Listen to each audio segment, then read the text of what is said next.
Good evening students and welcome to Unacademy GATE CE channel. और आप लोग मेरे साथ तैयारी कर रहे हैं सर्वेइंग इंजीनियरिंग की। यहाँ पर जो अपन लोग अभी बैचेस में स्टडी कर रहे हैं वो कर रहे हैं अपन के आने वाले एग्जाम के लिए, जो है आप लोगों के फेस करने वाला 2021 में गेट और ईएसई। अभी तक सर्वेइंग इंजीनियरिंग का मैं कह सकता हूँ आप लोगों को 70% कोर्स जो है वो अपन लोगों ने पढ़ चुके हैं। जो बच्चे नए जुड़े हैं तो उनको घबराने की जरूरत नहीं है, वो लोग मेरे पुराने वीडियोस जो आप लोगों को इस चैनल में मिल जाएंगे, आप लोग प्ले लिस्ट में देख सकते हैं मेरे जितने भी वीडियोस हो। और अगर आप लोगों को डाउट्स होते हैं तो आप लोग टेलीग्राम चैनल के थ्रू आप लोग उनको मेरे से कंसल्ट कर सकते हैं। ठीक है, जो सब्जेक्ट अपन लोगों ने स्टार्ट किया था वो अगर बात करें गेट और ईएससी के हिसाब से काफी ज्यादा वेटेज रखता है। पिछली क्लास जो थी मेरी उसमें अपन लोगों ने डिस्कस किया था माइनर इंस्ट्रूमेंट, टिग्नोमेट्रिक लेवलिंग खत्म करते हुए मैंने आप लोगों से माइनर इंस्ट्रूमेंट डिस्कस किए थे। आज का जो अपना टॉपिक है वो टॉपिक है आप लोगों के पास टैक्योमेट्री। ठीक है, जानेंगे कि टैक्योमेट्री क्या है, टैक्योमेट्रिक सर्विंग कैसे होती है, क्या इसमें इंपॉर्टेंट रोल है। और उससे पहले अपन जानेंगे कि टैक्योमेट्री को करा किस तरीके से जाता है, कौन सी इंस्ट्रूमेंट के थ्रू, और उस इंस्ट्रूमेंट के बारे में पूरा पढ़ेंगे। और आप लोग जानते हैं टैक्योमेट्री करने के लिए अपन लोगों को यूज में आता है थियोडोलाइट।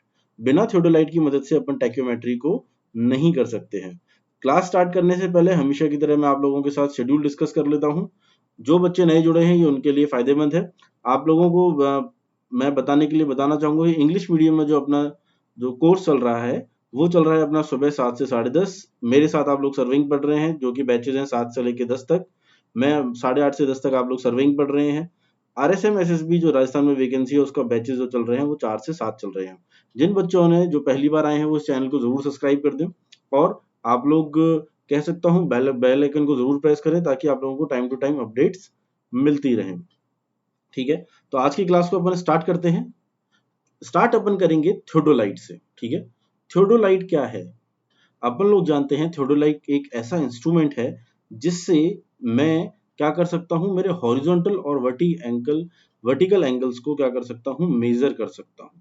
ठीक है, तो वर्टिकल और हॉरिजॉन्टल एंगल को मेजर कर सकता हूं तो क्या मैं कह सकता हूं जो चीज अपन लोगों ने डिस्कस करी थी आप लोगों की, कहां पर, आप लोगों के साथ मैंने टिग्नोमेट्रिकल लेवलिंग में। ठीक है, टिग्नोमेट्रिकल लेवलिंग में अपन लोगों ने क्या किया था, मैंने एक अपना इंस्ट्रूमेंट स्टेशन से, अगर ये मेरा ग्राउंड था, उसके ऊपर मेरे पास कोई ऑब्जेक्ट था तो मैं उसको क्या करता था, साइड करता था और हॉरिजॉन्टल से मैं उसके एंगल को फाइंड आउट करता था। तो ये जो एंगल है आप लोग थियोडोलाइट की ही मदद से वहां पर निकाल रहे थे। ठीक है, तो थियोडोलाइट मेरा, आई कैन से it is used for, it is used for measurement of horizontal and vertical angles. ठीक है, आज की क्लास में आप लोगों को थियोडोलाइट से जुड़े हुए जितने भी क्वेश्चंस आप लोगों से पूछे जाते हैं, जो जो डाउट्स हैं वो सारी चीजें अपन लोग क्लियर करेंगे। ठीक है, हॉरिजॉन्टल एंड वर्टिकल एंगल। ठीक है, ये सारे पॉइंट्स मैं आप लोगों के साथ डिस्कस करूंगा। अब बात करते हैं कि मैं पहले जब आप लोगों को अपन ने पढ़ा था तो आप लोगों ने कंपास भी पढ़ा था। ठीक है, कंपास सर्विंग आप लोगों ने पढ़ी थी। तो कंपास सर्विंग में भी अपन लोग बियरिंग फाइंड आउट कर रहे थे। बियरिंग में यानी मैं एंगल को वहां पर फाइंड आउट कर सकता हूं। तो ऐसा क्या हुआ कि मुझे थियोडोलाइट को यूज करना पड़ा। ठीक है, तो कंपास आप लोगों को याद होगा जब मैंने आप लोगों से टॉपिक डिस्कस किया था, कंपास दो टाइप के आप लोगों को मिले थे। कौन कौन से? एक आपके पास प्रिज्मेटिक कंपास था और दूसरा आपके पास सर्वेयर कंपास था। ठीक है, बात करें कि इनके लीस्ट काउंट की, किसकी बात करना चाह रहा हूं मैं, इनके लीस्ट काउंट। ठीक है, तो आप जानते हैं प्रिज्मेटिक का जो लीस्ट काउंट होता है वो अपन लोग लेके चलते हैं 30 सेकेंड्स, और सर्वेयर कंपास का जो लीस्ट काउंट होता है वो हो सकता है अपना कितना, 15 सेकेंड्स। ठीक है, लेकिन मैं जानता हूं जो मेरे एक्यूरेट जो है मेरे लिए, ठीक है, ज्यादा मोर एक्यूरेट जिस कंपास की बात करूं जिसमें मेरे को रीडिंग्स जो मेरी आएंगी जो मेरे लिए रिलायबल हो, अगर मैं आप लोगों से उसकी बात करता हूं तो वो कौन सा है, वो है मेरे पास प्रिज्मेटिक। ठीक है, प्रिज्मेटिक कंपास। तो यहां पर अगर मैं देखूं कि इससे कंपास से मुझे क्या हो रहा था, मैं कंपास से जो रीडिंग ले पा रहा था वो, आप लोगों को कह दूं कि जहां पर आप लोगों के मैग्नेटिक आप लोगों के चेंजेस आते हैं, ठीक है, मैग्नेटिक कोई फील्डों में चेंज आते हैं, तो वहां पर क्या हो रहा था, मेरी वो जो रीडिंग्स थी वहां पर फ्लक्चुएट कर रही थी। इन सब एरर्स को नहीं आते हुए मुझे क्या जरूरत पड़ी कि मैं वहां पर थियोडोलाइट का यूज करूं। ठीक है, तो मेरे पास एक इंस्ट्रूमेंट निकल कर आया थियोडोलाइट, ठीक है, कि कंपास और थियोडोलाइट के लीस्ट काउंट की अगर अपन बात करें तो थियोडोलाइट का लीस्ट काउंट जो होता है वो होता है मेरा 20 सेकंड, ठीक है। तो मैं कह सकता हूं ये मेरे प्रिज्मेटिक कंपास के लीस्ट काउंट से कम है, यानी ये ज्यादा मोर, मैं कह दूं आप लोगों को प्रिसाइज और ज्यादा एक्यूरेट रिजल्ट दे रहा है। आप लोगों को जो अगर लीस्ट काउंट कम है तो मैं कह सकता हूं मोर एक्यूरेट और मोर डेप्थ तक वैल्यू दे रहा है। तो थियोडोलाइट को यूज करने का एक मेरा पर्पस ये भी है, ठीक है। थियोडोलाइट जो होते हैं, वैसे मैं आप लोगों को बता दूं, थियोडोलाइट दो टाइप्स के आप लोगों को देखने को मिलते हैं। एक होता है मेरे पास वर्नियर थियोडोलाइट, ठीक है, और एक थियोडोलाइट होता है मेरे पास ऑप्टिकल थियोडोलाइट। वर्नियर थियोडोलाइट जो होता है उसका जो लीस्ट काउंट होता है वो होता है 20 सेकंड, ऑप्टिकल का जो होता है वो होता है 1 सेकंड। यानी मैं देख सकता हूं कि ऑप्टिकल थियोडोलाइट या फिर जो इलेक्ट्रॉनिक थियोडोलाइट्स मेरे पास आते हैं उसके लीस्ट काउंट को मैं 1 सेकंड तक भी लेके जा सकता हूं। यानी ये बहुत ज्यादा क्या है, ये बहुत ज्यादा ही मैं कह सकता हूं मेरे लिए बेनिफिशियल है और बहुत ज्यादा मोर एक्यूरेट रिजल्ट ये मुझे दे रहा है, ठीक है। वर्नियर जो थियोडोलाइट होता है आप लोगों को पता हो तो वर्नियर स्केल जो अपन लोग पढ़ते हैं, वर्नियर स्केल होता है उस थियोडोलाइट में, इस वजह से उसका नाम रखा गया है वर्नियर थियोडोलाइट। और ऑप्टिकल थियोडोलाइट में अगर मैं बात करूं आप लोगों से, तो आप लोगों ने मैं कह दूं बेसिक साइंस में आप लोगों ने ऑप्टिक्स पढ़ा हुआ है, ठीक है। ऑप्टिकल लेंसेज वर्ड आता है, तो यहाँ पे ऑप्टिक का मतलब है देखने की क्षमता को यहाँ पर मैं कहना चाह रहा हूँ, ठीक है। और ऑप्टिकल थियोडोलाइट में जो अपने पास मैं कह दूं वर्नियर है, जहां पर वर्नियर में ऑप्टिकल में अपने पास होगा माइक्रोमीटर, ठीक है। अपन लोगों को अवेलेबल होता है माइक्रोमीटर अवेलेबल होता है। तो यहां से पहली चीज मेरे दिमाग में ये क्लियर हो गई है कि यदि मैं जो कंपास का यूज कर रहा था उससे बेटर है मेरे पास थियोडोलाइट को यूज करना, जिसका लीस्ट काउंट वर्नियर का जो अपन लोग यूज करते हैं उसका 20 सेकंड होता है, ऑप्टिकल का 1 सेकंड होता है। ऑप्टिकल में आप लोगों का माइक्रोमीटर यूज हो रहा है, ठीक है। अब जानेंगे कि थियोडोलाइट के क्या पार्ट्स होते हैं, किस तरीके से इसको एडजस्ट किया जाता है, सारी चीजों को आज अपन डिस्कस करेंगे, ठीक है। तो अपन लोग सबसे पहले स्टार्ट करते हैं थियोडोलाइट से। तो इंट्रोडक्शन अगर मैं इसकी बात करूं थियोडोलाइट की, तो मैंने जैसा आप लोगों को बता चुका हूं कि theodolite is used to measure, I can say, horizontal and vertical angles. ये आप लोगों के हॉरिजॉन्टल और वर्टिकल एंगल्स को मैं कह सकता हूं क्या काम आता है, आप मेजर करने में काम आता है। दोनों ही टाइप के एंगल्स आप लोग इससे फाइंड आउट कर सकते हैं, ठीक है।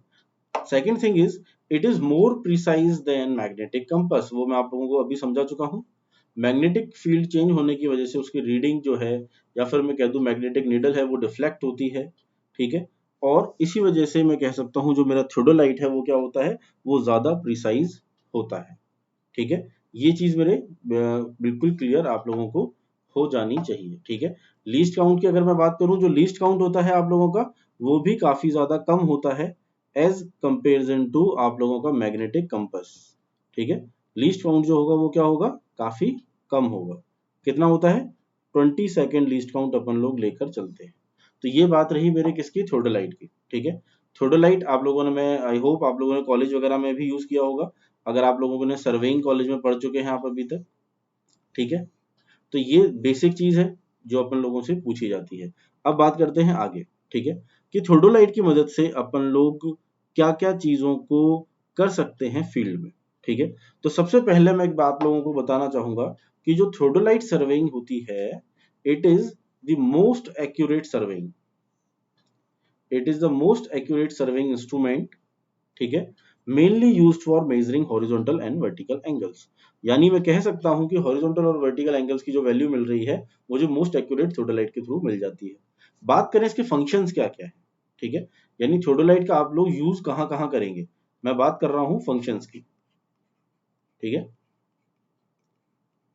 फंक्शंस को अगर अपन लोग डिस्कस करें थियोडोलाइट के, तो सबसे पहला फंक्शन आप लोगों को दे रखा है locating points on a line. किसी एक लाइन पे आप लोगों को क्या करने हैं, पॉइंट्स को लोकेट करना है कि मेरा ये पॉइंट कहां पर आ रहा है, तो वो आपको थियोडोलाइट की मदद से आप लोग कर सकते हैं।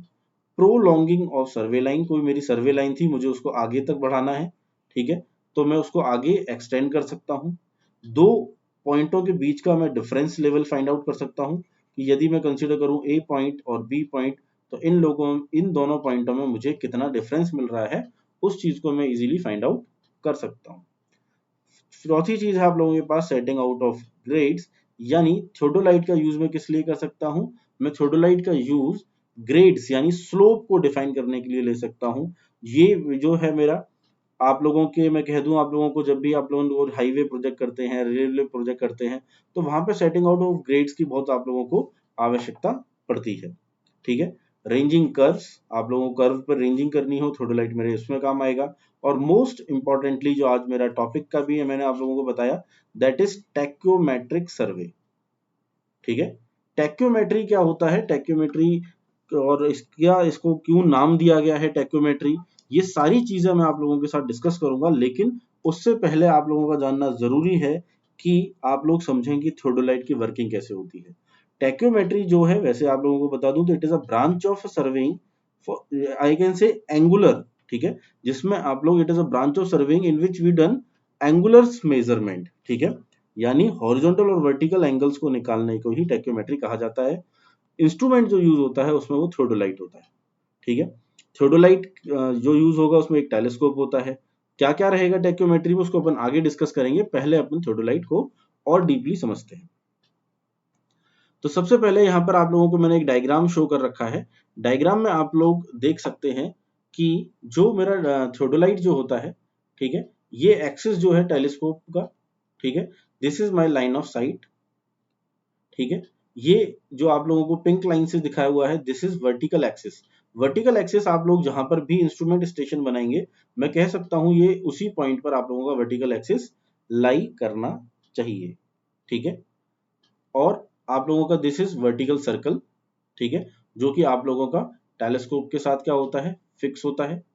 ठीक है, ये आप लोगों की एलिडेड असेंबली आ जाती है। ठीक है, एलिडेड असेंबली आप लोगों को यहाँ पर मिल जाएगी। अपर प्लेट आप लोगों को यहाँ पर दिख रही है, this is my upper plate, upper plate of theodolite and lower plate of theodolite.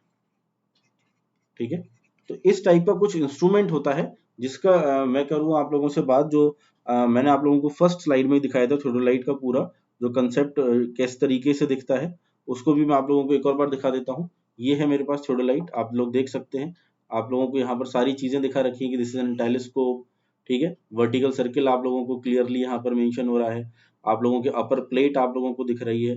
तो इस तरीके के थियोडोलाइट अपन लोग क्या करते हैं, फील्ड में यूज करते हैं। ठीक है, यहां तक आप लोगों को ये चीज क्लियर हो गई होगी। अब अपन इसमें बात करेंगे इसके टर्म्स की। जब मैं थियोडोलाइट सर्वेइंग कर रहा हूं तो ऐसी कौन कौन सी टर्म्स हैं जो मैं यहाँ पर यूज करूंगा। ठीक है, चलिए अपन एक एक करके डिस्कस करते हैं। सबसे पहला टर्म जो है that is centring. First term है अपने पास सेंटरिंग। सेंटरिंग जैसा अभी तक मैंने आप लोगों को जितने भी टॉपिक में समझाया है, सेंटरिंग यहाँ पर भी इसका मतलब वही है कि मैं थियोडोलाइट को मेरे एग्जैक्ट स्टेशन पर क्या करना चाहता हूँ, इस्टेब्लिश करना चाहता हूँ, ताकि जो उसका वर्टिकल एक्सिस है वो मेरे स्टेशन के पॉइंट के जस्ट अबव आए।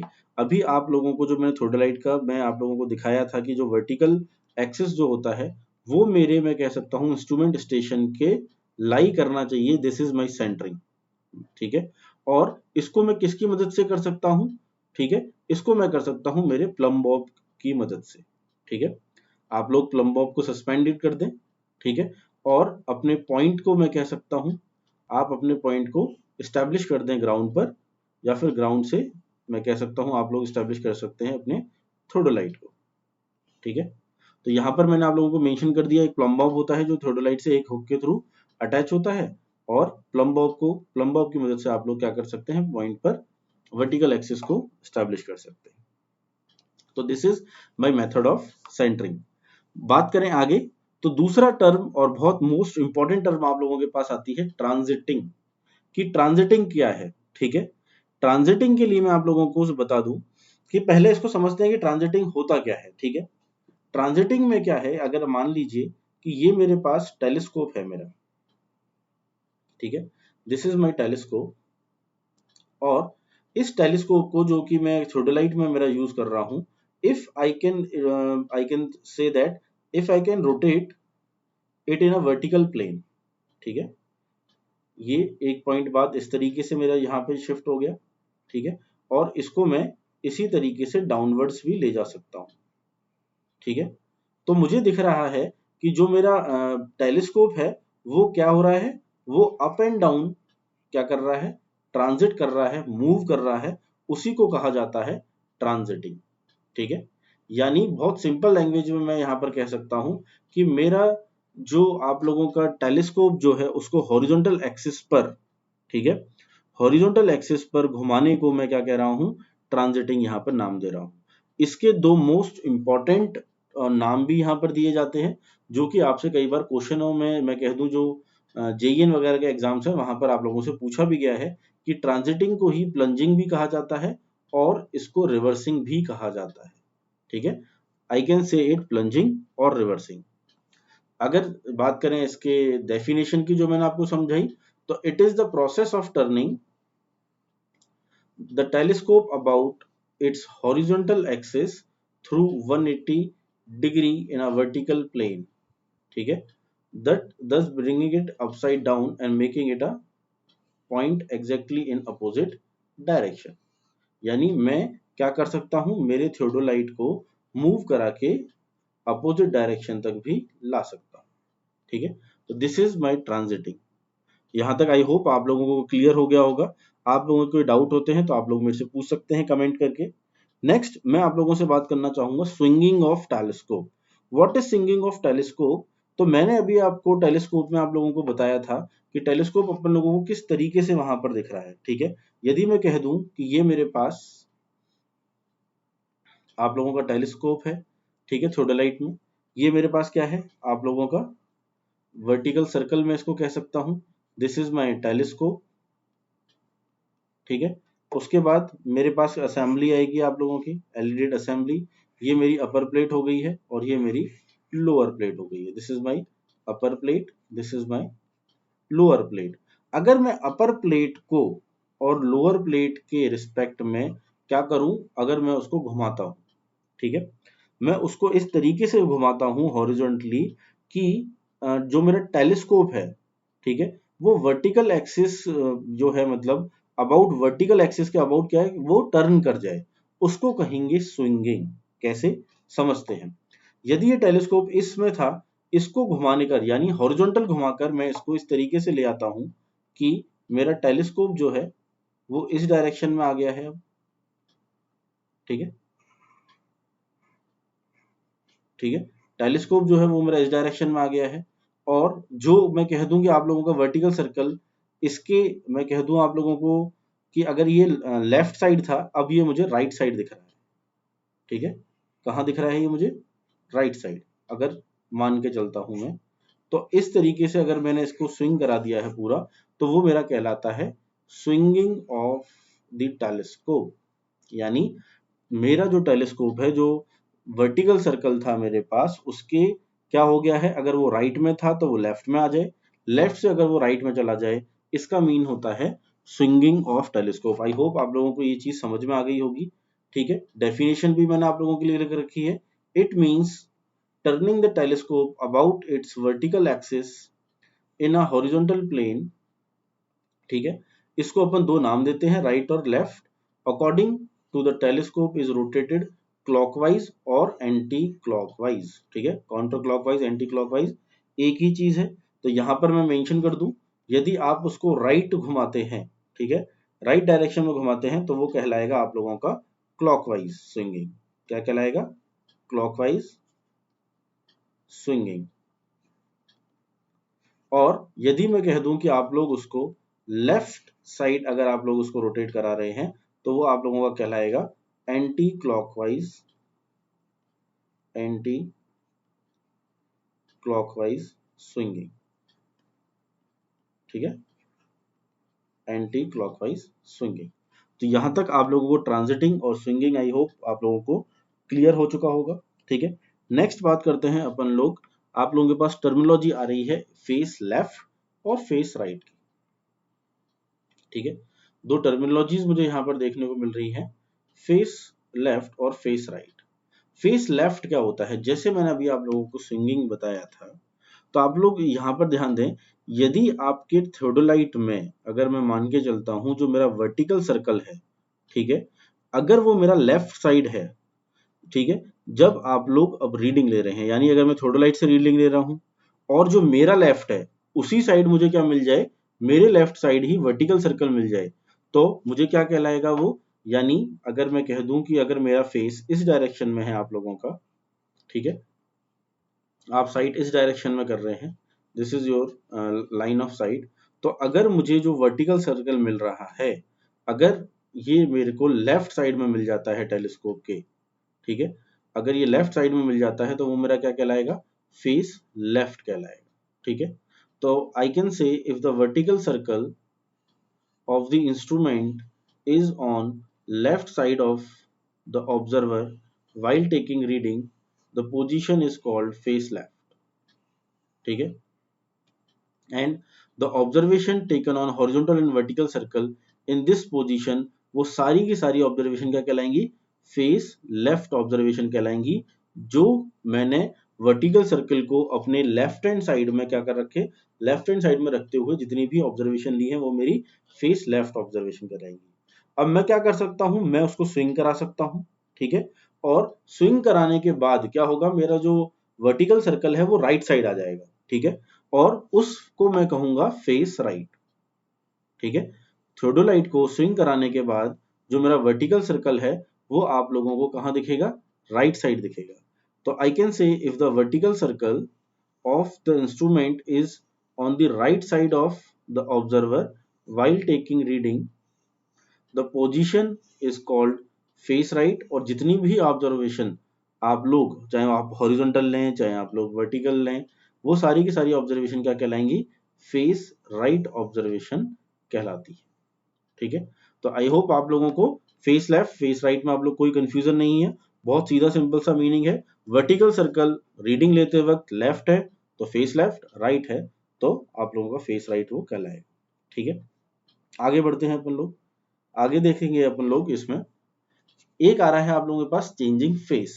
चेंजिंग फेस जैसा मैंने आप लोगों को अभी समझाया, यदि आप लोग फेस लेफ्ट से जाकर आप लोग क्या करें, मैं फेस लेफ्ट को राइट फेस में कर दूं, ठीक है, और अगर मैं कह दूं आप लोगों को राइट फेस से अगर मैं लेफ्ट फेस में अपने थोडोलाइट को स्विंग करा लेता हूं तो वो मेरे पास कहलाता है changing face. This is an terminology of changing face,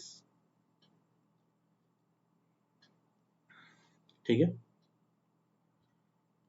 तो मैंने यहां पर आप लोगों को मेंशन भी कर रखा है कि it is the operation of bringing the vertical circle, ठीक है, to the right of the observer if it is originally it is to be left. पहले अगर वो लेफ्ट में था तो आप उसको राइट में ले आए, वाइस वर्सा, यानी अगर वो राइट में था तो आप उसको लेफ्ट में ले आए तो आप लोगों को चेंजिंग फेस कहलाएगा, ठीक है। और आप लोग इसको कैसे कर सकते हैं, पहले आप लोग टेलीस्कोप को क्या करें 180 पर उसको ट्रांजिट करा लें, ठीक है, उसकी ट्रांजिटिंग कर दें 180 उसको घुमाने के बाद, और फिर आप उसको रोटेट करा दें 180 डिग्री पर हॉरिजॉन्टल प्लेन में भी अपर प्लेट को घुमाकर, ठीक है।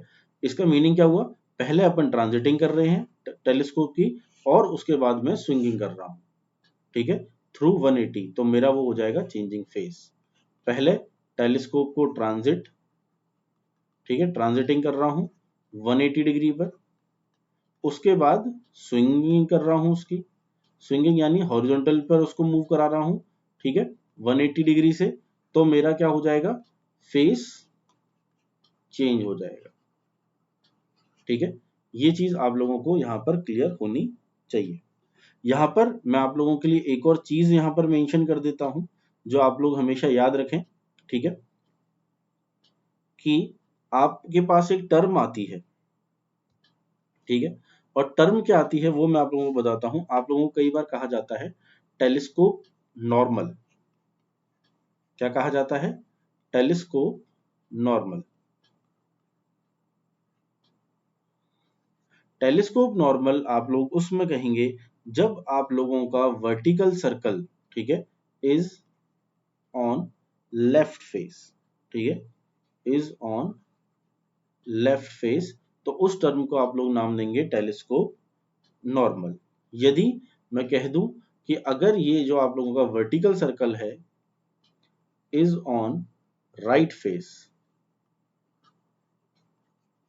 अगर वो राइट फेस की तरफ आ जाता है तो इसको अपन कहते हैं टेलीस्कोप इन्वर्टेड। क्या कहेंगे इसको, टेलीस्कोप इन्वर्टेड, ठीक है।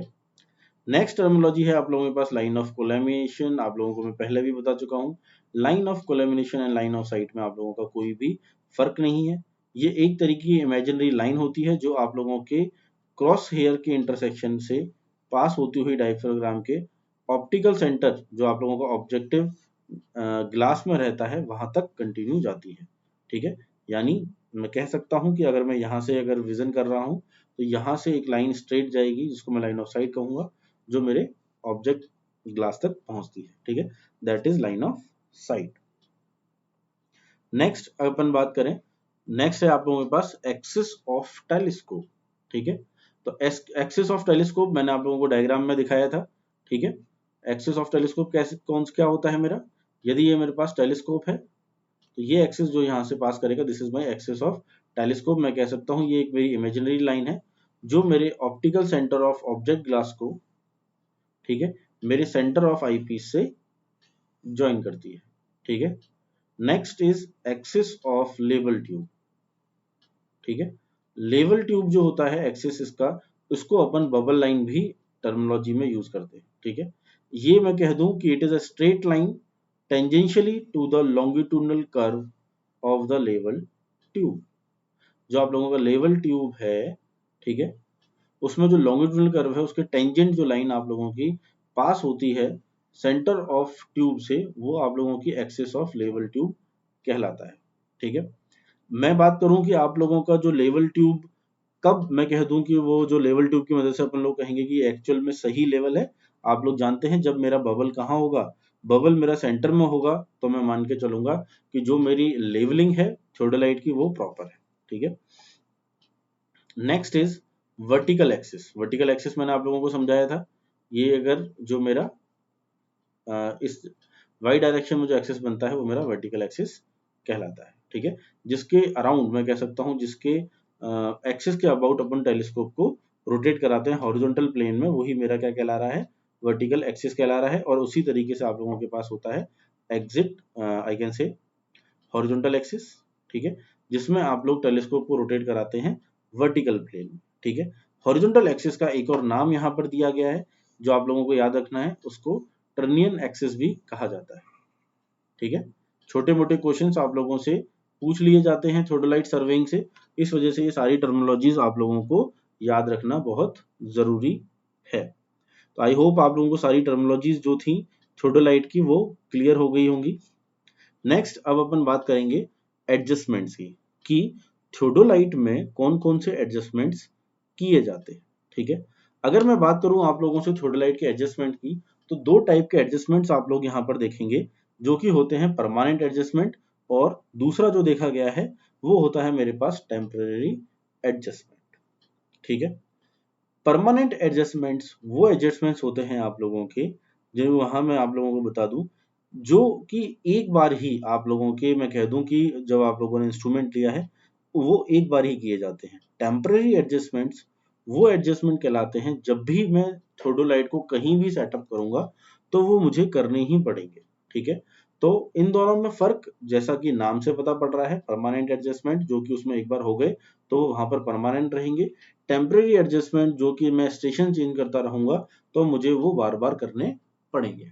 ठीक है, तो यहाँ पर अगर मैं आप लोगों से बात करूं परमानेंट एडजस्टमेंट की, अपने पास है परमानेंट एडजस्टमेंट्स। ठीक है, तो परमानेंट एडजस्टमेंट्स के लिए the permanent adjustments are made to establish the relationship between fundamental lines of theodolite, ठीक है, and once made they last for a long time। यानी मैं कह सकता हूं ये मेरे थियोडोलाइट में परमानेंट बेसिस पर प्रेजेंट होते हैं। ठीक है, ये मेरे बहुत ज्यादा इसेंशियल है, मैं कह दूं आप लोगों से, these are very essential for the accuracy of observation. Observation की एक्यूरेसी के लिए परमानेंट एडजस्टमेंट क्या होते हैं, बहुत इंपॉर्टेंट होते हैं। अगर मैं कह दूं परमानेंट एडजस्टमेंट में आप लोगों की कोई गलती है थियोडोलाइट में, तो जो एरर वहां पर आएगी वो लार्ज एरर वहां पर अकर होगी, और उसको फाइंड आउट करना या फिर मैं कह दूं उसको रिमूव करना भी अपन लोगों के लिए डिफिकल्ट होता है। उसको मैं निकालना भी अपन लोगों को डिफिकल्ट होता है कि भाई इसमें कोई परमानेंट एडजस्टमेंट में खराबी है। ठीक है, तो परमानेंट एडजस्टमेंट कौन कौन से होते हैं उनकी अब अपन लोग बात करेंगे। ठीक है, यहाँ पर मैं कौन सा बता रहा हूँ आप लोगों को, परमानेंट एडजस्टमेंट की मैं आप लोगों से बात कर रहा हूँ। परमानेंट एडजस्टमेंट, ठीक है। परमानेंट एडजस्टमेंट की बात करें तो सबसे पहला जो है आप लोगों के पास, that is adjustment of horizontal plate levels. जो आप लोगों की हॉरिजॉन्टल प्लेट्स लेवल्स हैं उनके एडजस्टमेंट जो हो रहा है वो मेरा परमानेंट में आ रहा है। The axis of the plate level must be perpendicular to the vertical axis. जो मेरा थियोडोलाइट का ये मेरा वर्टिकल सर्किल था, दिस इज माय टेलीस्कोप, ठीक है। इसका जो वर्टिकल एक्सिस है, मेरी हॉरिजॉन्टल प्लेट जो होगी, जो मैंने आप लोगों को अपर प्लेट लोअर प्लेट बताई थी, वो मैं कह सकता हूं ये दोनों चीज क्या होनी चाहिए, परपेंडिकुलर होनी चाहिए एक दूसरे से, ठीक है। This is my permanent adjustment. Next is collimation adjustment, ठीक है, यानी लाइन ऑफ साइट का एडजस्टमेंट जो है वो भी मेरा परमानेंट में आ रहा है। बात करें कोलैमिनेशन एडजस्टमेंट की तो आप लोग देखेंगे the line of collimation should coincide with the axis of telescope and the axis of objective slide and should be at right angles to the horizontal axis। यानी मैं कह सकता हूं कि जो आप लोग टेलीस्कोप यूज में ले रहे हैं उसका जो एक्सिस है आप लोगों का, ठीक है, और जो आपकी लाइन ऑफ साइट है वो दोनों क्या होनी चाहिए, दोनों एक दूसरे के ऊपर कोइंसाइड करनी चाहिए। यानी मेरा LOS और मैं कह दूं एक्सिस ऑफ टेलीस्कोप सेम रहेगा। एक्सिस ऑफ टेलीस्कोप एक ही लाइन का लॉन्ग रहता है, वो कोइंसाइड करता है, ठीक है। तो वो मेरा कहलाएगा कोलैमिनेशन एडजस्टमेंट। नेक्स्ट आप लोगों से बात करें अपन लोग हॉरिजॉन्टल एक्सिस एडजस्टमेंट की, ठीक है। तो हॉरिजॉन्टल एक्सिस मैंने आप लोगों को बता दिया कि जो हॉरिजॉन्टल एक्सिस होगा आप लोगों का वो मेरा वर्टिकल एक्सिस के क्या होना चाहिए, परपेंडिकुलर होना चाहिए। तभी मैं मान के चलूंगा कि मेरा जो थियोडोलाइट है वो प्रॉपर मैं कह दूं एडजस्ट है for the permanent adjustment. Next बात करेंगे अपन adjustment of telescope level. Adjustment of telescope level आप लोग इसको कह दें, इसको दूसरा नाम है एल्टीट्यूड लेवल, ठीक है, एल्टीट्यूड लेवल ऑफ प्लेट, ठीक है। जो आप लोगों की अपर प्लेट है, जो आप लोगों की मैं कह दूं कि जो लोअर प्लेट है उनके लेवल को एडजस्टमेंट करना है। तो जो आप लोगों का एक्सिस ऑफ टेलीस्कोप लेवल होता है, ठीक है, एल्टीट्यूड लेवल होता है, वो आप लोगों को क्या होने चाहिए, पैरेलल होने चाहिए लाइन ऑफ कोलैमिनेशन से, ठीक है। The axis of telescope level या फिर मैं कह दूं और the altitude level must be parallel to the line of collimation, ठीक है। तो ये मेरा क्या होगा, एडजस्टमेंट ऑफ टेलीस्कोप लेवल की मैं यहाँ पर आप लोगों से बात कर रहा हूँ, ठीक है। नेक्स्ट आप लोगों का आता है वर्टिकल सर्कल इंडेक्स एडजस्टमेंट, ठीक है।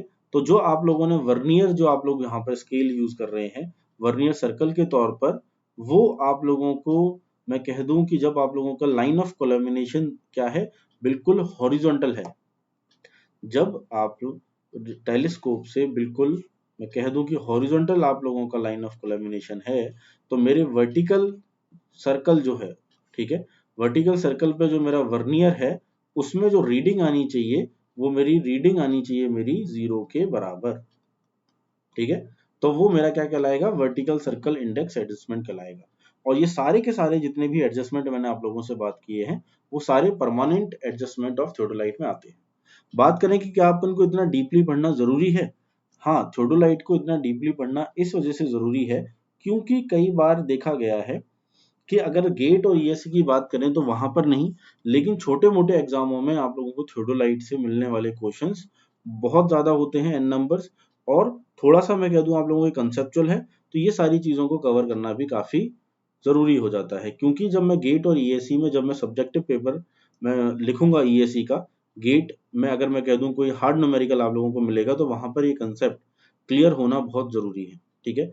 अगर आप लोगों के कंसेप्ट वीक रह गए हैं तो मैं कह सकता हूं चाहे आप गेट में न्यूमेरिकल अटेम्प्ट करें, ठीक है, चाहे आप ईएस में करें या फिर ईएस की कहीं थ्योरी आप लोग लिखें, वहां पर जब तक आप लोगों के कंसेप्ट क्लियर नहीं होंगे तो आप लोग वहां पर अच्छे से पेपर अटेम्प्ट नहीं कर सकते। ठीक है, तो यहाँ पर मैंने आप लोगों से अभी तक बात करी थी परमानेंट एडजस्टमेंट की। यहाँ तक अगर आप लोगों को कोई डाउट हो तो आप लोग मेरे को कमेंट करके बता सकते हैं। ठीक है, नेक्स्ट अब मैं बात करता हूँ आप लोगों से टेम्पररी एडजस्टमेंट की। टेम्पररी एडजस्टमेंट वो एडजस्टमेंट होते हैं जब भी मैं अपने किसी भी इंस्ट्रूमेंट पे स्टेशन पर जाकर अपने इंस्ट्रूमेंट को रखता हूँ, वहां से ऑब्जर्वेशन लेना चाहता हूँ, उससे पहले कुछ एडजस्टमेंट मैं करता हूँ, वो मेरे कहलाते हैं टेम्पररी एडजस्टमेंट। ठीक है, यानी अगर मेरा थियोडोलाइट को लेकर मैं इस पॉइंट पर हूँ, ए पॉइंट पर, तो भी मुझे वो करने पड़ेंगे। बी पर हूँ आया, फिर से मैंने अगर कोई रीडिंग ऑब्जर्वेशंस ली तो बी पर भी वो फिर से मुझे करने पड़ेंगे। ठीक है, ऐसे जितने भी पॉइंट पर आप लोग बढ़ते रहेंगे सारों पर टेम्पररी एडजस्टमेंट करना जरूरी है, लेकिन इन सभी केसों में परमानेंट एडजस्टमेंट पहले से ही हो रखा होगा। ये अपन मानकर चलते हैं और एक्चुअल में ऐसा होता भी है कि परमानेंट एडजस्टमेंट अपन लोग नहीं करते। तो मैं कह दूं टेम्पररी एडजस्टमेंट में आप लोगों से, the temporary adjustment are made at each setup of instrument, ठीक है, before we start taking observation with the instrument. There are temporary adjustment of theodolite। कौन कौन से हैं मेरे पास? सेंटरिंग, ठीक है, जो मैंने आप लोगों को समझाया, लेवलिंग एंड फोकसिंग। तीन टेम्पररी एडजस्टमेंट हैं आप लोगों के पास। कभी भी आप लोग स्टेशन पर अपने थियोडोलाइट को रखेंगे, सबसे पहले आप लोग सेंटरिंग करेंगे उसकी। ठीक है, फिर मैं कह सकता हूँ आप उसकी लेवलिंग करेंगे। लेवलिंग आप लोग अप्रोक्सीमेट लेवलिंग कर सकते हैं, आप लोग बबल ट्यूब की मदद से, लेवल ट्यूब की मदद से लेवलिंग कर सकते हैं। ठीक है, फिर आप उससे फोकसिंग करेंगे, यानी अपनी लाइन ऑफ कोलैमिनेशन से सामने ऑब्जेक्ट जो है उसको आप लोग देखेंगे। अप्रोक्सीमेट लेवलिंग की अगर मैं बात करूं तो अप्रोक्सीमेट लेवलिंग क्या होता है, जो मेरा ट्राइपॉड होता है, ठीक है, आप लोग जानते हैं ट्राइपॉड में मेरी 3 लेग्स होती हैं। उन 3 लेग्स को मैं कह दूं आप लोगों के वर्चुअल आईज, यानी नॉर्मल मेरी आईज के थ्रू ही कि वो लेवल है या नहीं, उसको सेटिंग करना। ठीक है, किसी एक लेग को आगे करना, किसी 2 लेग को पीछे करना, या फिर मैं कह दूं आप लोगों को एक लेग को फिक्स करके 2 लेग्स को मूवमेंट कराने को ही अप्रोक्सीमेट लेवलिंग कहा जाता है, जो कि आप लोग अपनी आंखों के द्वारा, अपने लोग एक्सपीरियंस के द्वारा ही करते हैं। ठीक है, और आप लोग इसमें क्या कर सकते हैं, जो आप लोगों का जो मैं कह दूं जो अरेंजमेंट होता है लोअर प्लेट और उन सब का, उसमें एक आप लोगों के जो बबल ट्यूब होता है, बबल ट्यूब जो होता है ट्राई बैक में आप लोगों को, वहां पर आप लोगों को देखना पड़ता है कि जो मेरा बबल ट्यूब है वो सेंटर में आया है या नहीं आया है। ठीक है, इस चीज को अचीव करने के लिए आप लोग क्या करेंगे, आपके ट्राइपॉड के 2 लेग्स जो होते हैं उसको आप लोग क्या कर लें, फर्मली आप लोग फिक्स कर लें कि भाई मैंने ये जो लेग है इसको मैंने ग्राउंड में फिक्स कर दिया है। ठीक है, और इसको मैंने ग्राउंड में फिक्स कर दिया है। फिर आप लोग क्या करेंगे, सिर्फ एक लेग को मूवमेंट करेंगे। ठीक है, क्या करेंगे, थर्ड लेग जो होगा उसको आप लोग लेफ्ट या राइट मूव कराएंगे। ठीक है, और आप लोग देखेंगे कि जो बबल है वो जब तक सेंटर नहीं जाता है, ठीक है, अगर वो सेंटर नहीं जाता है तो उसका मूवमेंट आप लोग कराते रहेंगे। सेंटर में आते ही मैं क्या करूंगा, उस ट्राइपॉड के तीसरे लेग को भी फिक्स कर दूंगा। तो ये जो मेरा पार्ट है वो मेरा अप्रोक्सीमेट लेवलिंग कहलाता है। ठीक है, इसके बाद मैं आप लोगों से बात करूं कि उसके बाद आप लोग लेवलिंग किस तरीके से करेंगे, तो आप लोग लेवलिंग करेंगे स्क्रू के थ्रू। ठीक है, आप लोगों की स्क्रूज होते हैं। ठीक है, पहले आप लोग मैं कह दूं कि आप लोगों को जो स्क्रू है आप लोग उसको 2 डायरेक्शन में आप लोग घुमा सकते हैं।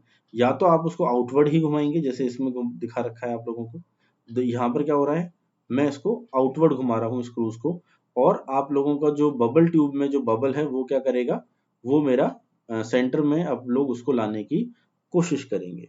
ठीक है, उसके बाद मैं क्या करूंगा, मेरा जो थियोडोलाइट है, ठीक है, ये जब मेरा मैं कह दूं कि लेवल आ गया, मेरा सेंटर में आ गया, थियोडोलाइट के में जो मेरा टेलीस्कोप है, ठीक है, उसको मैं क्या कर लूंगा, रोटेट करा लूंगा, और फिर मैं तीसरे स्क्रू की मदद से, ठीक है, तीसरे स्क्रू की मदद से उसको इस डायरेक्शन में भी क्या करूंगा, लेवल कर लूंगा। ठीक है, और ये लेवलिंग होते ही मैं देख सकता हूं कि अब मैं टेलीस्कोप, जो मेरा टेलीस्कोप है, मैं उसको कितने भी एंगल पर आप लोग उसको ट्रांजिट करा लें वो लेवल ही रहेगा। ठीक है, आपको उसकी बार बार लेवल करने की जरूरत नहीं पड़ेगी। ठीक है, this is levelling up of an theodolite with the help of screw कहलाता है। ठीक है, नेक्स्ट अब अपन लोग बात करेंगे आप लोगों से फोकसिंग की, कि फोकसिंग किस तरीके से की जाती है। ठीक है, तो फोकसिंग दो टाइप से हो सकती है। पहला आप लोगों को यहाँ पर बता रखा है फोकसिंग द आईपीस, जहां से आप लोगों को लाइन ऑफ साइट देखनी है उसको फोकसिंग करना है। तो ये किस तरीके से होगी, यानी इसका मैं कह दूं कि फोकसिंग ऑफ आईपीस का मतलब क्या है। तो यहाँ पर बहुत सीधा सिंपल सा मतलब मैं आप लोगों को समझाता हूँ कि जब भी मैं क्रॉस जो मेरा टेलीस्कोप है उसमें जो क्रॉस हेयर्स होते हैं, क्रॉस हेयर्स आप लोग समझते होंगे, जब मैं टेलीस्कोप में देखता हूं तो मुझे दो लाइंस इस तरीके से देखने को मिलती हैं जिनको मैं क्रॉस हेयर यहाँ पे नाम दे रहा हूँ। वो क्रॉस हेयर जब मुझे क्लियरली विजिबल हो जाए, वो मुझे क्लियरली दिखने लग जाए, तो मैं मानूंगा कि जो मेरी फोकसिंग है वो ठीक है। ठीक है, इसको अपन दो स्टेप के द्वारा कर सकते हैं। ठीक है, पहले मैं इसको मार्क कर देता हूँ कि this is cross hair appears clearly visible, it means focusing the eyepiece. दो मेथड से अपन लोग इसको कर सकते हैं। First one is the telescope is directed towards the sky. ठीक है, आप लोग उसको स्काई की तरफ कर लें, या फिर आप लोग एक व्हाइट पेपर उसके सामने लगा दें और उसको क्या करें, फोकसिंग करें। ठीक है, और फोकसिंग जब तक आप लोगों को करनी है उसकी आईपीस से, ठीक है, मूव कराते हैं जब तक आप लोगों को क्रॉस हेयर जो है बिल्कुल क्लियर और अलग अलग ना दिख जाए। ठीक है, the eyepiece is moved in और out until the crosshairs I can say appear clear and distinct। दूसरा जो है आपके पास that is focusing the objective. ठीक है, कि मुझे ऑब्जेक्ट जो है मेरा, ठीक है, ऑब्जेक्ट ग्लास पर फोकसिंग करनी है। ठीक है, अब इसको कैसे डिफाइन करें। जिस चीज को मैं फोकस करना चाह रहा हूं, जिस चीज को मैं देखना चाह रहा हूं, वो जब मुझे मेरे प्लेन ऑफ क्रॉस हेयर में दिखने लग जाए तो मैं कहूंगा कि मेरे फोकसिंग ऑफ ऑब्जेक्टिव सही हो चुका है। यानी अगर मैं कह दूं कि मैं स्टाफ रीडिंग लेना चाहता हूं और स्टाफ मुझे क्लियरली दिखने लग रहा है, ठीक है, आप लोगों के टेलीस्कोप की मदद से, तो मेरी फोकसिंग ऑफ ऑब्जेक्टिव सही होगी। ठीक है, ये दो मेथड से कर सकते हैं। आप लोग अपने टेलीस्कोप जो है उसको आप लोगों के ऑब्जेक्ट की तरफ करें। ठीक है, उसको डायरेक्ट करें और focusing screw is turn until the image appears clear and sharp।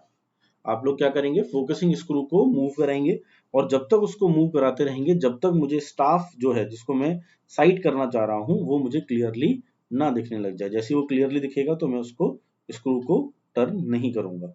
तो ये होता है मेरा फोकसिंग। ठीक है, और फोकसिंग हुआ चाहे सेंटरिंग हुआ चाहे लेवलिंग हुआ, ये आप जब भी आप लोगों थियोडोलाइट स्टेशन चेंज करते रहेंगे वहां पर ये आप लोगों को टेम्परेरी, मैं कह दूं आप लोगों के जो एडजस्टमेंट्स हैं वो आप लोगों को करने ही पड़ेंगे। ठीक है, दो मेथड से आप लोग थियोडोलाइट कर सकते हैं। रिपीटेशन मेथड आप लोग यूज कर सकते हैं, रीइटरेशन मेथड यूज कर सकते हैं। इसमें एक और चीज इंपॉर्टेंट आती है आप लोगों के, वो आता है आप लोगों का, मैं कह दूं कि रिमूवल ऑफ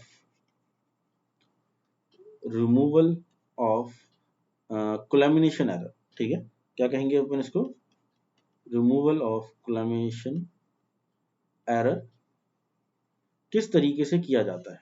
ये भी इंपॉर्टेंट एक टर्म है जो कई बार आप लोगों से पूछी जाती है, तो इस वजह से मैं यहाँ पर डिस्कस कर रहा हूँ। ये कोलैमिनेशन अगर एरर आप लोगों के आ रहा है तो उसको मैं रिड्यूस कैसे कर सकता हूँ, उसको रिमूव कैसे कर सकता हूँ। तो आई कैन से दैट, ठीक है, टू मिनिमाइज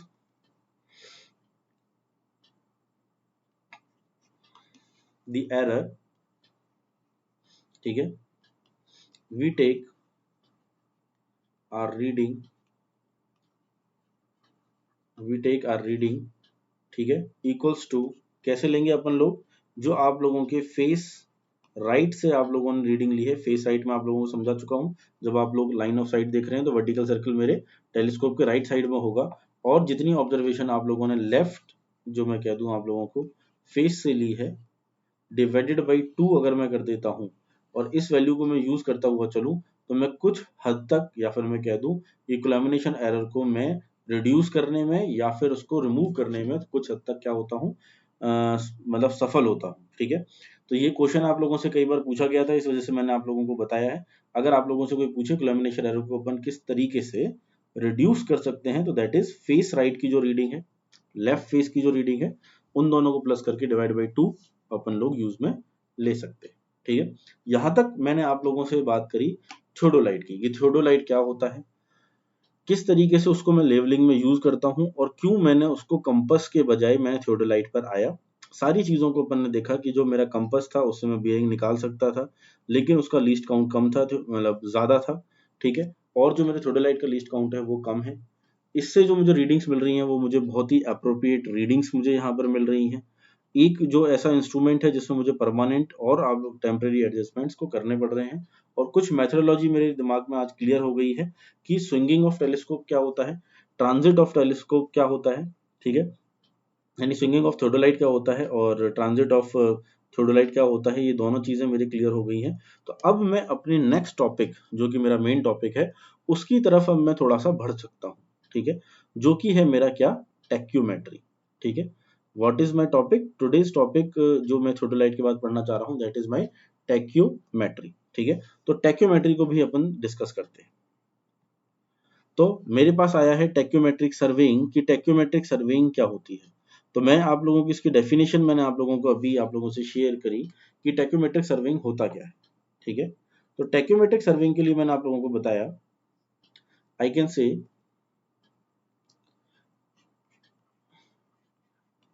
टेक्योमेट्रिक। ठीक है, और आई कैन से इस टेक्योमेट्री की जगह मैं इसको लिख सकता हूँ tacheometry, it is an also same, और आई कैन से टेलीमेट्री। ठीक है, ये तीनों ही एक ही वर्ड है, तीनों ही का नाम मैं कह दूं एक ही चीज का नाम है। It is a branch, is a branch of angular angular measurement, angular measurement of horizontal, horizontal and I can से वर्टिकल। ठीक है, हॉरिजॉन्टल एंड वर्टिकल एंगल्स। ठीक है, between points through optical means, through optical means. ठीक है, जो आप लोगों ने हॉरिजॉन्टल और जो वर्टिकल, मैं यहाँ पर इसको एंगल्स की बजाय मैं यहाँ कह देता हूँ डिस्टेंसेस कहना ज़्यादा सही होगा, क्योंकि डिस्टेंसेस मैं टेक्योमेट्री में निकाल रहा हूँ, पर्टिकुलरली एंगल्स की मदद से मैं क्या निकाल रहा हूँ, डिस्टेंसेस निकाल रहा हूँ। तो यहाँ पर अपन मेंशन करेंगे डिस्टेंसेस। ठीक है, तो tacheometry is a branch of angular measurement. ठीक है, angular measurement as horizontal and vertical distance between points through optical means is known as tachymetry, is known as tachymetry, or I can say a telemetry। ठीक है, तो अब बात आती है मेरे सामने कि मैं जब दो पॉइंट्स के बीच में जो डिस्टेंसेस थे उसको तो मैं चेन और टेप की मदद से भी निकाल सकता था। ठीक है, ऑब्वियस सी बात है कि मैंने अभी तक जब लीनियर मेजरमेंट में बात करी आप लोगों से, तो अपन लोगों ने चेन और टेप यूज किया है वहां पर। तो अब ऐसा क्या मेरे पास जरूरत मुझे पड़ी कि मैं एक टेक्योमेट्री की मदद से ही आप लोगों का क्या कर रहा हूँ, डिस्टेंसेस को फाइंड आउट करना चाह रहा हूँ। तो ये सब चीजों की जो मैं कह दूं आप लोगों के जो सवाल हैं वो अपन लोग आज उसको सॉल्व करेंगे कि क्यों अपन लोग इस पर आए हैं। ठीक है, तो अपन देखते हैं कि इसको किस तरीके से अपन लोग करेंगे। तो सबसे पहले मैं आप लोगों को बता दूं कि टेक्योमेट्री, ठीक है, टेक्योमेट्री टेलीमेट्री जो है वो it is a branch of angular surveying, जिसमें अपन लोग हॉरिजॉन्टल और vertical distance of points obtain करते हैं ऑप्टिकल मींस के थ्रू। जो मैंने आप लोगों को अभी डेफिनेशन लिखी, that is the same definition, ठीक है, ऑफ टेक्योमेट्री। ठीक है, बात करें अपन इसी में कि टेक्योमेट्री जो है एक बहुत ही रैपिड और कन्वीनियंट मेथड है आप लोगों का डिस्टेंसेस को फाइंड आउट करने के लिए। ठीक है, this is a very rapid and convenient method. Rapid method इस वजह से है क्योंकि आप लोगों को चेन की अगर मैं बात करूं तो चेन में आप लोग देखते हैं कि आप लोगों को चेन लेनी पड़ती है, दो पॉइंटों तक ट्रैवल करना पड़ता है, उसको सैग अगर उसमें आ रहा है तो उसको रिमूव करना पड़ता है। बहुत सारी ऐसी चीजें होती हैं जिसको मुझे फील्ड में जाके परफॉर्म करना होता है, लेकिन टेक्योमेट्री में ऐसा नहीं है। ठीक है, उससे जो आप लोगों के रिजल्ट्स आते हैं वो काफी आप लोगों को जल्दी मिल जाते हैं और इजी भी मेरे को पड़ता है। ठीक है, बात करें इसी के साथ साथ कि ये कब यूज होगा। ठीक है, इसका मेन पर्पस क्या है, तो मैं कह दूं आप लोगों को कि यदि मैं मान के चलूं कि मेरा एक ए पॉइंट है और दूसरा है मेरे पास बी पॉइंट, मुझे इन दोनों के बीच में जब डिस्टेंस लेना था तो यहाँ पर मेरे पास कोई ऑब्स्टेकल आ गया है। ठीक है, कोई नदी मेरे पास आ चुकी है। ठीक है, या फिर मैं कह दूं कोई खाई मेरे पास है, कोई ब्रोकन मेरे पास लैंड है और मुझे ए से लेके बी तक का डिस्टेंस जो है वो डिटरमाइन करना है। ठीक है, तो जो ए से लेके मुझे बी तक का जो डिस्टेंस डिटरमाइन करना है मुझे, उसके लिए मैं यूज करूंगा मेरे टैक्योमेट्रिक सर्वेइंग। ठीक है, अब उसको आप लोगों को इसका ये चीज पता पड़ गई, हॉरिजॉन्टल एंड वर्टिकल डिस्टेंसेस आप लोगों को दो पॉइंट्स के बीच में लेने हैं। रैपिड और कन्वीनियंट मेथड है आप लोगों के पास। ठीक है, ये आप लोगों को बेस्ट अडेप्टेड होता है जब आप लोगों के ऑब्स्टेकल्स आप लोगों के बीच में आ जाएं, जैसे कि स्टीप या फिर ब्रोकन ग्राउंड आप लोगों को मिल सकता है, डीप रिवाइंस आप लोगों को मिल सकते हैं, वाटर स्ट्रेचेस मिल सकते हैं नदी के रूप में, नाले के रूप में, ठीक है, किसी में भी, जहां पर मैं कह सकता हूं कि मेरी जो चेनिंग है, ठीक है, चेनिंग मेरी डिफिकल्ट हो जाए या फिर इम्पॉसिबल हो जाए। भाई मैं इसको यहाँ पे जाके चेनिंग नहीं कर सकता, it is impossible for me, तो ऐसी कंडीशन में मैं क्या करूंगा, टैक्योमेट्री को यूज करता हूँ।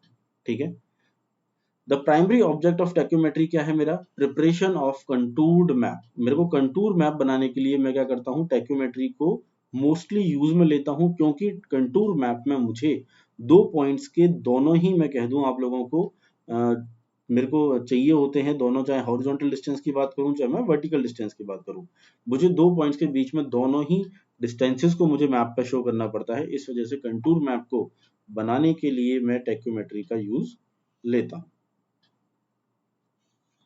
ठीक है, नेक्स्ट अगर मैं बात करूं कि जहां पर सर्वे ऑफ हाई एक्यूरेसी हो रहा है, ठीक है, जहां पर मुझे सर्वे में बहुत ज्यादा एक्यूरेसी चाहिए, हायर एक्यूरेसी चाहिए, तो वहां पर आप लोगों को क्रॉस चेक करनी पड़ेगा कि भाई इन्होंने जो चेनिंग करी है या फिर इन्होंने जो टेप की मदद से जो डिस्टेंसेस लिए हैं वो सही है या नहीं।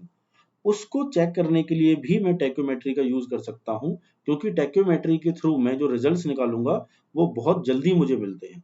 कैसे अपन लोग डिस्टेंस निकालते हैं उसको भी अपन लोग समझेंगे, लेकिन यहाँ पर मैं कह सकता हूं कि मुझे एक क्रॉस चेक का यहाँ पर ये टैक्योमेट्री एक मुझे ऑप्शन दे रही है कि जो मैंने सर्वे किया है उसको मैं क्रॉस चेक कर पाऊं कि वो सही है या नहीं, जो मैंने टेप और चेन की मदद से किया है। ठीक है, नेक्स्ट यहाँ पर अगर मैं आप लोगों से बात करूं कि जो टैक्योमेट्री जो होती है, ठीक है, यहाँ पर जो उसके और पॉइंट मैं आप लोगों को मेंशन कर देता हूं। ठीक है, जो आप लोगों की एक्यूरेसी जो होती है, ठीक है, accuracy is is maintained such that, ठीक है, error error should be not greater than 1 in 1000।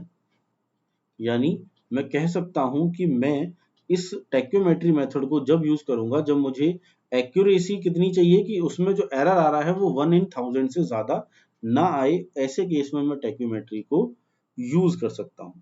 ठीक है, तो मैं कह दूं कि आप लोगों को ज्यादा हायर एक्यूरेसी तो यहाँ पर नहीं मिल रही है, लेकिन बहुत ही जल्दी रिजल्ट्स आप लोगों को मिल रहे हैं और बहुत इजी वे में आप लोगों को रिजल्ट्स मिल रहे हैं। इसी वजह से टैक्योमेट्री जो है वो मेरे लिए क्या हो जाती है, काफी ज्यादा इंपॉर्टेंट आप लोगों के लिए हो जाती है। ठीक है, इसी के साथ साथ अगर मैं यूज ऑफ टैक्योमेट्री की बात करता हूँ कि मेरे इसके कहाँ कहाँ पर इसको मैं यूज कर सकता हूँ, ठीक है, तो इसके बहुत सारे एडवांटेज हैं। ठीक है, सबसे पहला एडवांटेज मैंने आप लोगों को बता दिया कि आप बहुत ही जल्दी हॉरिजॉन्टल डिस्टेंसेस को फाइंड आउट कर सकते हैं, आप लोग वर्टिकल डिस्टेंसेस को फाइंड आउट कर सकते हैं, यानी डिफरेंस इन एलिवेशंस आप लोग निकाल सकते हैं। ठीक है, टोपोग्राफी मैप मैंने आप लोगों को समझाया था, टोपोग्राफिक मैप्स आप लोग बना सकते हैं। टोपोग्राफिक मैप में जो मेनली जो होता है उसमें अपन हॉरिजॉन्टल और वर्टिकल डिस्टेंसेस दोनों को शो करते हुए चलते हैं। ठीक है, टोपोग्राफिक मैप में आप लोगों को फीचर्स बताने पड़ते हैं कि कहाँ पर माउंटेन्स है, कहाँ पर आप लोगों की डीप खाई है, तो सारी चीजों में आप लोगों को हॉरिजॉन्टल और वर्टिकल दोनों डिस्टेंसेस शो करने पड़ते हैं। इस वजह से मेरे को टोपोग्राफिक मैप को बनाने के लिए टैक्योमेट्री का एक बहुत बड़ा रोल होता है। ठीक है, बात करूं मैं इसको और कहां पर मैं काम में ले रहा हूं, survey work in a difficult terrain, जहां पर आप लोगों के कोई ऑब्स्टेकल्स आ रहे हैं, ठीक है, जहां पर आप लोगों के डायरेक्ट जो मेथड्स हैं जैसे कि चेन और टेप वो वहां पर इनकन्वीनियंट हो जाए, उस केस में मैं अपनी टैक्योमेट्री को यूज कर सकता हूँ। ठीक है, डिटेल आप लोगों को निकालनी है, ठीक है, उसके लिए मैं यूज में ले सकता हूँ। रिकनेसेंस सर्वे, जो मेरे को कि किसी हाईवे और रेलवे को बनाने से पहले मुझे उस एरिया को जानना है कि यहाँ पर कितना पॉइंट्स में अंडुलेशंस आ रहे हैं, कितना मेरा वहां पर अर्थवर्क होगा, कितनी मिट्टी में मेरे को कटाई होगी, कितनी में भराई होगी, यानी filling and excavation of earth, इन सारी चीजों को भी मैं टैक्योमेट्री में निकाल सकता हूँ। ठीक है, जो डिस्टेंसेस मैंने पहले से ही मेजर कर लिए हैं उनको क्रॉस चेक करने के लिए भी मैं इसको यूज में लेता हूँ। ठीक है, और टैक्योमेट्री मेरा हाइड्रोग्राफिक सर्वे में भी काम आता है। तो ये कुछ यूजेस हैं टैक्योमेट्री के जो अपन वेरियस वेरियस फील्ड में कर रहे हैं। ठीक है, अब बात करें कि अपन किस तरीके से, ठीक है, इसको करेंगे, तो अपन लोग देखेंगे जो इंस्ट्रूमेंट इसके लिए जो मैं यहाँ पर काम में ले रहा हूँ वो आप लोगों को मैं बता दूं, वो मेरा थियोडोलाइट ही मैं काम में ले रहा हूँ। थियोडोलाइट को आज पढ़ाने जो अपने डिस्कस किया वो इसी वजह से किया क्योंकि यहाँ पर एक थियोडोलाइट जो मेरा यूज हो रहा है, लेकिन वो थियोडोलाइट मेरा ऐसा यूज होता है जिसमें एक मैं कह सकता हूँ आप लोगों के पास कि एक स्टडिया डाइफरग्राम जो होता है, ठीक है, वो मेरा थियोडोलाइट में फिट होता है। क्या होता है ये, क्या उसको अपन अभी जानेंगे। ठीक है, एंड ऑर्डिनरी ट्रांजिट थियोडोलाइट मैं आप लोगों को बता चुका हूँ, जिसको आप लोग क्या कर सकें 180 डिग्री पे आप लोग उसको मूव करा सकते हैं। ट्रांजिट थियोडोलाइट, ठीक है, is fitted with a stadia diaphragm, is generally used as for tacheometric survey. Tacheometric survey के लिए मैं एक थियोडोलाइट को यूज में लेता हूँ, ठीक है, जिसमें स्टडिया डाइफरग्राम लगा होता है। स्टडिया जो डाइफरग्राम है वो क्या है, आप लोगों का जो क्रॉस हेयर्स आप लोगों को दिखते हैं उसी के साथ साथ आप लोगों को यहाँ पर जो फर्स्ट डायग्राम में आप लोगों को दो मैं कह दूं ये इंटरसेप्ट्स की जो दिख रहे हैं, दिस इज माय स्टडिया डायफ्राग्राम। ठीक है, तो स्टडिया डायफ्राग्राम के बारे में अगर अपन लिखें तो stadia diaphragm essentially consist of one stadia hair, ये भी स्टडिया हेयर होते हैं जैसे आप लोगों के क्रॉस हेयर होते हैं। ठीक है, तो एक जो हेयर है वो मेरा वो क्रॉस हेयर के ऊपर होगा और दूसरा मेरा क्रॉस हेयर के नीचे होगा, लेकिन इन दोनों का जो डिस्टेंसेस जो हैं वो हमेशा क्या होते हैं, इक्वल होते हैं। ठीक है, below the horizontal cross hair. ठीक है, कई सारे टाइप्स के आपको स्टडिया डायफ्राग्राम आप लोगों को देखने को मिलते हैं, तो यहाँ पर मैंने आप लोगों को उनके मैं कह दूं डायग्राम्स भी आप लोगों को यहाँ पर शो कर रखे हैं। ठीक है, तो आप लोगों को ये चीज याद रखनी है कि ये मेरा जो है these are my I can say stadia hair. ठीक है, और ये जो आप लोगों के पास है this is are my cross hair. ठीक है, these are my cross hairs, इनके बीच का जो डिस्टेंस है, ये डिस्टेंस और ये distance, these will be both distances will always I can say same। ये जो डिस्टेंसेस आप लोगों के रहेंगे ये क्या रहेंगे, हमेशा सेम रहेंगे, और स्टडी डायफ्राग्राम आप लोगों को अलग अलग फॉर्म में मिल सकता है जो कि मैंने आप लोगों को इस डायग्राम के थ्रू यहाँ पर दिखा रखा है।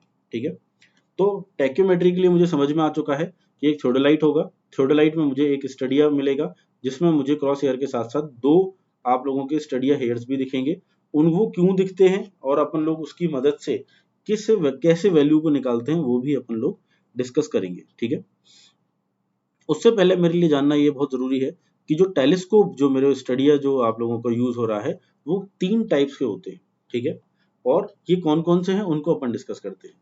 सबसे पहला जो टेलीस्कोप आप लोग इसमें यूज में ले रहे हैं that is simple externally focusing telescope. कौन सा टेलीस्कोप आप यूज में ले रहे हैं, सिंपल एक्सटर्नल फोकसिंग टेलीस्कोप। दूसरा अगर मैं बात करूं आप लोगों से, दूसरा आप लोगों का होगा एक्सटर्नल फोकसिंग टेलीस्कोप, लेकिन वो क्या होगा, एनालिटिकल टेलीस्कोप होगा। ठीक है, कैसा होगा वो, एनालिटिकल टेलीस्कोप आप लोगों को देखने को मिलता है, उसका दूसरा नाम है पोस्चर्स टेलीस्कोप। ठीक है, और जो सबसे ज्यादा मैं आप लोगों को बता दूं यूज होता है that is internal focusing telescope, जो होता है वो मेरा सबसे ज्यादा यूज में लिया जाता है। ठीक है, जो आप लोगों को मैं कह दूं कि जो आप लोगों ने देखा है, जो सिंपल एक्सटर्नलिक फोकसिंग टेलीस्कोप जो होता है, उसको आप लोग क्या कहते हैं, उसको मैं स्टडिया थोडोलाइट भी कहा जाता है। क्या कहा जाता है इसको? स्टडिया थोडोलाइट। ठीक है, इसके ये नेम है। अगर आप लोगों से क्वेश्चन पूछ सकता है तो आप लोगों को ये पता होना चाहिए कि इसको स्टडिया थोडोलाइट भी कहा जाता है। अगर बात करूं टैक्योमीटर की, ठीक है, कि टैक्योमीटर किसको कहा जाता है, तो टैक्योमीटर जो होगा आप लोगों को, ठीक है, वो जो कहा जाएगा वो भी मेरे किसको कहूंगा मैं, एक्सटर्नली फोकसिंग टेलीस्कोप को ही मैंने नाम दिया है टैक्योमीटर। ठीक है, यानी एक्सटर्नल फोकसिंग एनालिटिकल टेलीस्कोप जो होगा ये मेरा है टैक्योमीटर। ठीक है, इसको मैंने नाम दिया है टैक्योमीटर। अब ये जो तीनों टाइप्स के टेलीस्कोप है, इनकी जो बेसिक वर्किंग प्रिंसिपल है वो सेम होता है। ठीक है, आप लोगों को सिर्फ इतना सा याद रखना है कि ये तीन टाइप के होते हैं। इसको स्टडिया थोडोलाइट कहा गया, इसको टैक्योमीटर कहा गया है, और एक मेरे पास होता है इंटरनली फोकसिंग टेलीस्कोप। अब क्या होता है, इनका जो डिफरेंस है ना, वो होता है एडिटिव कांस्टेंट और उसकी वजह से।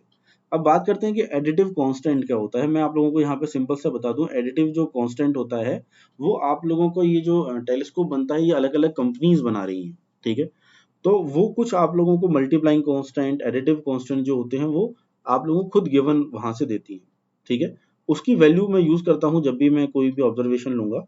ठीक है, कैसे यूज में लेते हैं वो अपन डिस्कस करेंगे, लेकिन एडिटिव कांस्टेंट के बेस पर ही आप लोगों को इनकी जो मैं कह दूं इनका जो नाम दिया गया है वो डिफरेंट है। ठीक है, तो इंटरनली फोकसिंग टेलीस्कोप ज्यादा अपना पॉपुलर हुआ।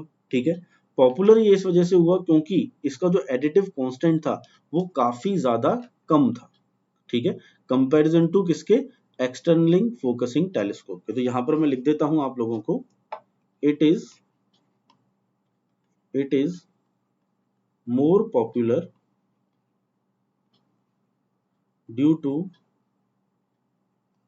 To less additive constant. ठीक है, तो ये मेरे को यहाँ पर पता पड़ा कि इसका जो था कि एडिटिव कांस्टेंट था वो क्या था मेरा, काफी कम था। ठीक है, अगर मैं बात करूं आप लोगों से कि एक्सटर्नल फोकसिंग एनालिटिकल टेलीस्कोप की, तो यहां पर जो इसका एडिटिव कांस्टेंट है वो तो कितना हो जाता है, 0 हो जाता है। ठीक है, it has 0 additive constant, 0 additive constant. ठीक है, लेकिन जब भी जो अपन मोस्ट पॉपुलर जो है वो मेरा इंटरलिंक फोकसिंग टेलीस्कोप होता है। ठीक है, इसमें थोड़ा सा मेरे एडिटिव कांस्टेंट आ रहा है, लेकिन तब भी ये मेरा क्या है, ज्यादा मोस्ट पॉपुलर होता है। ठीक है, और इसमें मैं कह सकता हूँ एडिटिव कांस्टेंट जो होगा वो सबसे ज्यादा होगा। ठीक है, तो यहाँ तक अपन लोगों ने तीनों की जो वर्किंग है, तीनों को जो डिफरेंस है वो देख लिया, एडिटिव कांस्टेंट के टर्म्स में देख लिया, और किसको क्या कहा जाता है वो भी अपन लोगों ने डिस्कस कर लिया है।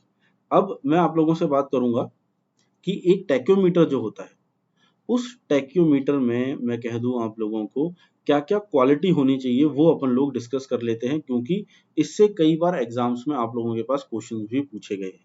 ठीक है, तो इन पॉइंट्स को आप लोगों को ढंग से ध्यान रखना है, और अच्छे से मैं कह सकता हूँ बार बार इनको रिवाइज करते रहें कि आप लोगों को ये चीजें याद हो जाएं। मैंने आप लोगों को बताया था कि जो थोडोलाइट होते हैं वो अलग अलग कंपनीज से बन के आते हैं। कंपनीज से बन के आते हैं तो वो कुछ उनकी एक्यूरेसी के लिए आप लोगों को कांस्टेंट देता है, जैसे कि मल्टीप्लाइंग कांस्टेंट होता है, आप लोगों का एडिटिव कांस्टेंट होता है। तो जो मल्टीप्लाइंग कांस्टेंट होता है उसकी जो वैल्यू, नॉमिनल वैल्यू होनी चाहिए वो होनी चाहिए मेरी 100। ठीक है, और जो एरर जो हो सकता है उसमें, एरर की वैल्यू मैंने आप लोगों को बताई, वो 1/1000 से ज्यादा नहीं होनी चाहिए। ठीक है, axial horizontal line should be exactly midway between the other two lines। ठीक है, जो हॉरिजॉन्टल लाइन है वो मेरी दोनों के क्या होनी चाहिए, बिल्कुल बीच में होनी चाहिए, बिल्कुल सेंटर में आप लोगों की वो लाइन होनी चाहिए। ठीक है, नेक्स्ट बात करें, जो आपका टेलीस्कोप है वो ट्रूली एनालिटिक होना चाहिए। टेलीस्कोप का जो मैग्निफिकेशन पावर की अगर मैं बात करूं तो वो 20 से 30 डायमीटर तक का मैग्नीफाइंग पावर उसका होना चाहिए। ठीक है, जो एपरेचर ऑफ ऑब्जेक्टिव लेंस होता है आप लोगों का, वो आप लोगों का कम से कम 30 to 45 mm इन डायमीटर होना चाहिए, ताकि आप लोगों को जो इमेज दिख रही है वो बिल्कुल ब्राइट इमेज और क्लियर इमेज आप लोगों को दिख पाए जब आप लोग उस टेलीस्कोप से साइट करेंगे अपने स्टाफ को या फिर किसी ऑब्जेक्ट को। ठीक है, तो जो एपरेचर होना चाहिए ऑब्जेक्टिव लेंस का वो कितना होना चाहिए, 35 से लेके 45 mm तक। ठीक है, मैग्निफिकेशन पावर जो होनी चाहिए वो होनी चाहिए मेरी 20 to 30 डायमीटर तक। ठीक है, यहाँ तक ये चीज मेरे को क्लियर हुई। अगर मैं स्मॉल डिस्टेंसेस पर अगर मैं कोई भी चीज को यूज करना चाह रहा हूँ, यानी मैं सर्वे करना चाह रहा हूँ जो कि मेरा डिस्टेंसेस 100 मीटर से कम है, तो वहां पर आप लोग जो नॉर्मल आपका लेवलिंग स्टाफ होता है उसको आप लोग आराम से यूज में ले सकते हैं, वो आप लोगों को वहां से विजिबल होगा। लेकिन जब आप लोगों के डिस्टेंसेस बढ़ जाएंगे तो वहां पर आपको क्या यूज करना पड़ेगा, स्टडिया रॉड यूज करनी पड़ेगी। ठीक है, स्टडी या रोड की अगर मैं बात करता हूं तो वो वन पीस एक लॉन्ग आप लोगों का एक तरीके से स्टाफ होता है जिसकी लेंथ 3 से 5 मीटर तक होती है। ठीक है, यानी मैं कह सकता हूँ लेवलिंग जो मेरा नॉर्मल स्टाफ है, लेवलिंग स्टाफ, उससे ये क्या होता है, हाइट में ज्यादा होता है। ठीक है, ये चीज मेरे को यहाँ पर क्लियर है। जो स्टडिया जो आप लोगों की रॉड होती है, ठीक है, मैं कह दूं आप लोगों को जो स्मॉलर डिस्टेंस के लिए जो लेवलिंग स्टाफ होते हैं उनमें जो सेपरेशन होता है वो 5 mm का आप लोगों को देखने को मिलता है, यानी 0.005 आप लोगों को मीटर में डिस्टेंसेस मिलते हैं। जबकि अगर मैं कह दूं कि जो मैं स्टडिया रॉड जो कि आप लोगों की लेंदी है, ठीक है, लेंथ में ज्यादा है, वहां पर जो आप लोगों को जो डिफरेंसेस देखने को मिलेंगे, यानी मैं लीस्ट काउंट की आप लोगों से यहाँ पर बात कर रहा हूँ, जो यहाँ पर, ठीक है, लीस्ट काउंट यानी जितना आप लोग मेजर कर सकते हैं वो कितना मिलेगा, 1 सेंटीमीटर मिलेगा अगर ये स्टडिया रॉड है तो। ठीक है, यानी लॉन्ग वाली। और वो नॉर्मल लेवलिंग स्टाफ होता है तो नॉर्मल लेवलिंग स्टाफ में वही चीज मेरे को कितनी मिलती है, 5 mm तक मिलती है। ठीक है, तो यहाँ पर आप लोगों से मैंने बात करी टैक्योमीटर किस वजह से यूज हो रहा है, किस तरीके से यूज हो रहा है, क्या क्या चीजें अपन को इसमें ध्यान रखनी है। कल की जो मेरी क्लास रहेगी, ठीक है, टैक्योमीटर पर, वो रहेगी आप लोग किस तरीके से इसमें रीडिंग्स को निकालते हैं, कौन कौन से इसके मेथड्स होते हैं टैक्योमीटर मेजरमेंट के, फिक्स्ड एयर मेथड होता है आप लोगों का, मैं कह सकता हूँ मूवेबल हेयर मेथड होता है, दोनों में क्या फर्क है, इन सारी चीजों को अपन कल की क्लास में डिस्कस करेंगे। ठीक है, तो आप लोगों को से यही है कि आप लोग इसको टॉपिक को अच्छे से पढ़ें। ठीक है, और अगर आप लोगों को कोई डाउट होते हैं तो आप लोग मेरे से पूछ सकते हैं। That is Unacademy GATE EAC। ठीक है, CE के नाम से हम लोगों का टेलीग्राम चैनल है। आप लोगों को वहां पर जितने भी जो हमारी पूरी टीम है उसके लेक्चर्स के आप लोगों को PDF मिल जाएंगे, सारी अपडेट्स आप लोगों को मिल जाएगी। अगर आप लोग प्लस का सब्सक्रिप्शन लेना चाहते हैं तो आप लोग मेरा कोड यूज में ले सकते हैं, दैट इज Nitesh10 NITESH10। तो आप लोगों को 10% डिस्काउंट भी वहां पर मिलेगा। ठीक है, चलिए कल की क्लास में मिलते हैं, थैंक यू।